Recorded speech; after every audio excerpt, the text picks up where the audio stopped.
जय माता की दोस्तों नवरात्रि प्रारंभ हो रही है और 2024 की नवरात्रि का जो शुभ मुहूर्त है दोस्तों मैं आपको बताने वाली हूँ और साथ में ये भी बताने वाली हूँ कि कलश स्थापना कैसे करनी है, क्या क्या वस्तुएं डालनी है इसमें। पूरा वीडियो देखिएगा, सब्सक्राइब जरूर करिएगा और लाइक जरूर करिएगा।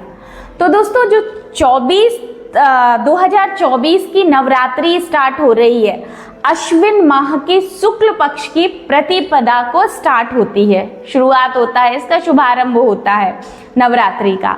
तो आप नवरात्रि जो 3 अक्टूबर को पड़ रही है 2024 को, इसका जो आप कलश स्थापना करेंगे, कलश स्थापना का समय है इस बार पंचांग के अनुसार 2 बार कलश स्थापना का शुभ मुहूर्त बताया गया है।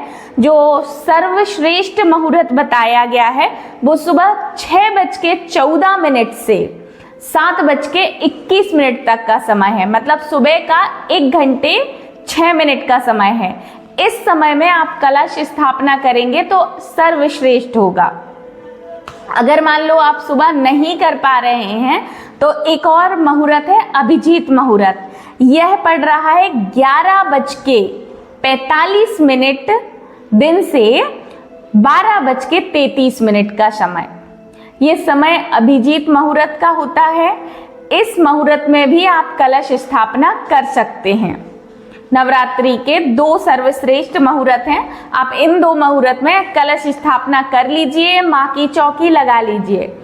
अब दोस्तों एक और महत्वपूर्ण समय पड़ता है राहु काल का। ये राहु काल क्या होता है?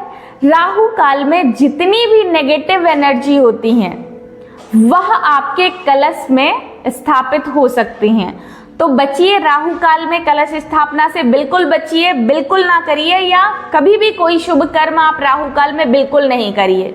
दोस्तों राहु काल का जो समय आता है वो है 1:38 से 3:07 तक। इस समय में आपको कलश स्थापना बिल्कुल नहीं करनी है। दोस्तों अब मैं बताती हूँ कलश स्थापना आपको कैसे करनी है। अगर आप इस नवरात्रि में कलश स्थापना कर रहे हैं तो कोशिश करिए कि पहला जो मुहूर्त है सुबह का 6:14 से 7:21 तक का, उसमें कलश स्थापना कर दीजिए। तो सबसे पहले जब भी आप कलश स्थापना करते हैं तो कलश का पात्र, जिस भी जमीन पे आप कलश रख रहे हैं उस जमीन को स्वच्छ करिए, हल्दी या गोबर से उस स्थान को पवित्र करिए। उसके पश्चात दूसरा जो है उस पर अष्टदल बनाइए, और अष्टदल आप पे ना बनाते बन रहा हो तो स्वस्तिक बना दीजिए, जिसे चौक डालना बोलते हैं। आटे, हल्दी या रोली से आप अष्टदल का स्थापना करिए। उसके पश्चात आप सप्तधान्य उस जगह पे रखना है। अब सप्तधान्य ना हो तो आप चावल या गेहूं वहां पे फैला सकते हैं जमीन पे। उसके पश्चात वहां पे थोड़ी सी मिट्टी डालिए जो स्वच्छ जगह से आपने लाई हुई हो। मिट्टी डालने के पश्चात कलश को रखिए। कलश के ऊपर सर्वप्रथम आप स्वस्तिक बनाइए रोली से। रोली से बनाने के पश्चात आप कलश में कलावा बांधेंगे, जिसे वस्त्र धारण कहते हैं। कलावा इतना करने के पश्चात आप कलश में जब जल भरें तो भगवान वरुण देव को याद करें, और याद करें कि 7 नदियों का जल इस कलश में स्थापित हो रहा है।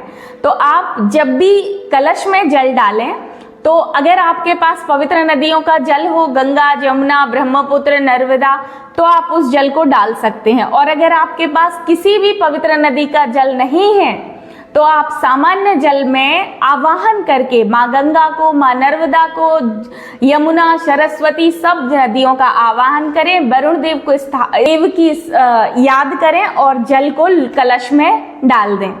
इसके पश्चात आपको जो करना है वो ये करना है कि कलश में चंदन डालना है, हल्दी की गांठ डालनी है, दूबा डालनी है, दूर्वा दल जो होती है ना वो डालनी है थोड़ी सी। फिर उसके बाद अक्षत डालना है, आम की पत्तियां डालनी है या फिर पंचपल्लव डालना है। उसके पश्चात कुशा थोड़ा सा होता है वो डाल सकते हैं। थोड़ा सा मिट्टी का ढेला डाल सकते हैं। अगर सप्त मिट्टियां हो, 7 पवित्र जगह की मिट्टियां हो तो बहुत ही शुभ है, और अगर नहीं है तो आप एक मिट्टी की डली जल में डाल सकते हैं कलश में। सुपारी डालनी है। तत्पश्चात आपको कुछ सिक्का, पैसे जो होते हैं, द्रव्य बोलते हैं जिसे, सिक्का डालना है। उसके पश्चात कलावा, या कलावा को तो आप पहले ही बांध चुके हुए हैं। उसके पश्चात जो ये सब चीजें डालने के पश्चात आप एक पात्र में थोड़े से गेहूं रखिए या चावल जो भी हो, वो कलश के ऊपर स्थापित करिए। उसके ऊपर आप नारियल रख सकते हैं। याद रखिए, नारियल में भी पहले आप 7 बार कलावा बांध सकते हैं। नारियल को कैसे रखना है?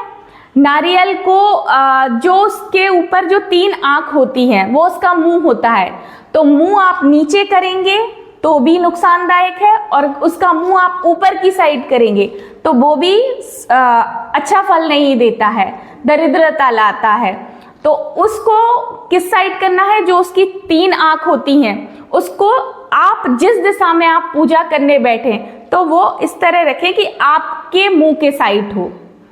ठीक है दोस्तों, समझ गए आप नारियल किस तरह रखना है कि उसका जो मुंह रहता है, जहां से उसमें 3 आंख बंधी रहती है, वो अपने साइड दिखाई दे, मतलब जो पूजा कर रहा है व्यक्ति उसके साइड कलश को रखते हैं। उसके पश्चात आप कलश की षोडशोपचार से पूजा कीजिए, आवाहन कीजिए समस्त देवी देवताओं का, क्योंकि उसमें विष्णु, रुद्र, सभी देवी देवताओं का वास होता है। तो सभी देवी देवताओं का आवाहन करिए, वरुण देव का आवाहन करिए और कलश की स्थापना करिए। उसे फूल, चंदन, रोली, धूप दिखाइए और आवाहन करिए समस्त देवी देवताओं को कि हमारे कलश में स्थापित हो।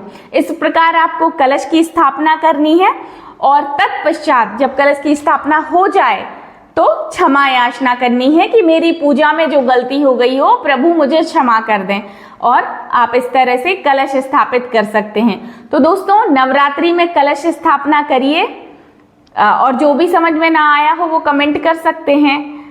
धन्यवाद दोस्तों, जय माता की। वीडियो को लाइक, शेयर, सब्सक्राइब करें। धन्यवाद।